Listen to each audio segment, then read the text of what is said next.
Nirmala convent చిత్రంతో టాలీవుడ్కి entry ఇచ్చిన Tollywood senior నటుడు శ్రీకాంత్ అన్నుడు రోషన్ మేకా పెళ్లి సందడి మూవీతో హీరోగా మారాడు. తొలి సినిమాతోనే నటుడుగా మంచి మార్కులు సంపాదించుకున్న బాక్సాఫీస్ వద్ద ఆ సినిమా ఆశించిన స్థాయిలో ఆడలేదు. దీంతో కాస్త గ్యాప్ తీసుకొని పీరియాడిక్ ఫిల్మ్ ఛాంపియన్స్తో ప్రేక్షకుల ముందుకు వచ్చాడు. ఇప్పటికే ఈ చిత్రం నుంచి విడుదలైన పాటలకు, ట్రైలర్కు ప్రేక్షకుల నుంచి మంచి స్పందన లభించింది. దానికి తోడు ప్రమోషన్స్ కూడా గట్టిగా చేయడంతో ఛాంపియన్స్పై హైప్ క్రియేట్ అయింది. భారీ అంచనాల మధ్య వచ్చిన ఈ చిత్రం ఎలా ఉంది, రోషన్ ఖాతాలో హిట్ పడిందా లేదా అని రివ్యూలో చూద్దాం.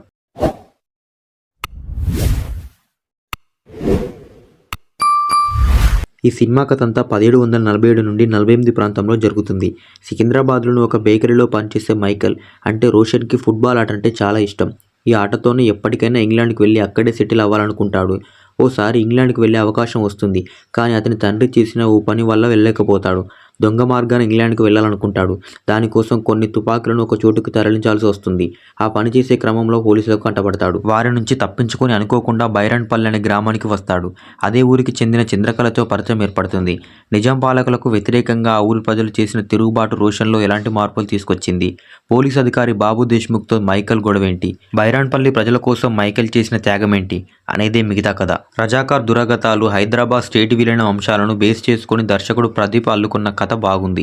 తెలంగాణ ప్రాంతంలో గొప్ప చరిత్ర ఉన్న బైరాన్పల్లి ఉద్యమం కథలోకి మైకేల్ అండ్ ఫుట్బాల్ క్రీడాకారుడు చుట్టూ అల్లుకున్న కథ కూడా ఇంకా బాగుంది. కానీ కథ చెప్పడంలోనే ఆయన తడబాటుకు గురయ్యాడు.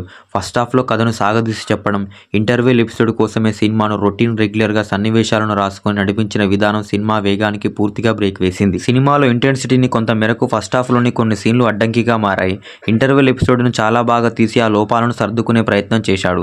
ఫస్ట్ హాఫ్లో రొమాన్స్, యాక్షన్, చరిత్రకు సంబంధించిన సీన్లతో కిచిడిగా వండినట్లుగా అనిపిస్తుంది. ఇక సెకండ్ హాఫ్లో మైకేల్ కథను ఏమాత్రం పట్టించుకోకుండా కథనంతా బైరన్పల్లి చుట్టే నడిపించడం ఈ సినిమా మెయిన్ పర్పస్ దెబ్బతీసేలా చేసింది.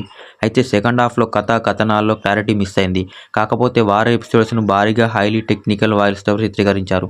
దాంతో ఈ సినిమా సాదాసీదిగా మారిపోయింది. కథలో ఎమోషనల్ కంటెంటివిటీ మిస్ అవ్వడం ఈ సినిమాకు మైనస్. అలాగే మైకేల్ క్యారెక్టర్లో ఉండే ఇంటెన్సిటీ తెరపైన కనిపించకపోయిందనే ఫీలింగ్ కలుగుతుంది.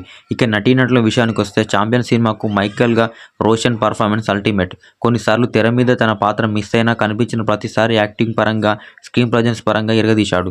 యాక్షన్, ఎమోషనల్, రొమాంటిక్ సీన్లను తేడా లేకుండా అన్ని రకాలుగా తన నటనతో వన్ మ్యాన్ షో అనిపించుకున్నాడు. అనశ్వర్ రాజును తన పాత్ర పరిధి మేరకు నటించడమే కాకుండా గ్లామర్ పరంగా కూడా ఆకట్టుకున్నారు. రచ్చరవి తన లభించిన పాత్రకు పూర్తిగా న్యాయం చేశారు. మురళీ శర్మ, ప్రకాష్ రాజ్ కీలక పాత్రలో నటించారు. చాలా రోజుల తర్వాత నందమూరి కళ్యాణ్ చక్రవర్తి హుందా పాత్రలో కనిపించారు. ఈ సినిమా విషయంలో రైటింగ్ ఇంకా బెటర్గా ఉండాల్సిందని ఫీలింగ్ కలుగుతుంది. అలాగే సాంకేతిక అంశాలు బలంగా ఉండడం వల్ల చాలా లోపాలు కనిపించకుండా చేశాయి. సినిమాటోగ్రఫీ, మ్యూజిక్ ఈ సినిమాకు అత్యంత బలంగా నిలిచాయి. చాలా పేలవమైన సీన్లను బీజిఎం వల్ల ఎలివేట్ అయ్యాయి. ఈ సినిమాకు ప్రొడక్షన్ వాల్యూస్ మరో బ్యూటీ. ఖర్చుకు వెనకాడకుండా క్వాలిటీ అలాగే సీన్స్ మీద రిచ్నెస్ను తీసుకొచ్చారు. కాస్త కంటెంట్ మీద జాగ్రత్తలు తీసుకొని ఉంటే వైజెన్సీ మూవీస్లో మరో బెటర్ సినిమా అయి ఉండేది. టెక్నికల్గా సౌండ్గా ఉందే కానీ కంటెంట్ పరంగా రిచ్నెస్ లేకపోవడం మైనస్. సెకండ్ హాఫ్లో రజాకార్ సినిమా మరో వెర్షన్ చూస్తున్నామా అనే ఫీలింగ్ కలుగుతుంది. ఈ సినిమాను కేవలం రోషన్ కోసం, టెక్నికల్ వాల్యూస్ కోసం ఓసారి చూడవచ్చు. ఇది ఓన్లీ నా అభిప్రాయం మాత్రమే. మీరు కూడా ఛాంపియన్ మూవీ చూస్తుంటే మీకు ఎలా అనిపించిందో కామెంట్ చేయండి. అలాగే టోటల్ రన్ టైంలో ఛాంపియన్ మూవీ ఎంత కలెక్ట్ చేస్తుందని మీరు అనుకుంటున్నారో కూడా కామెంట్ చేయండి.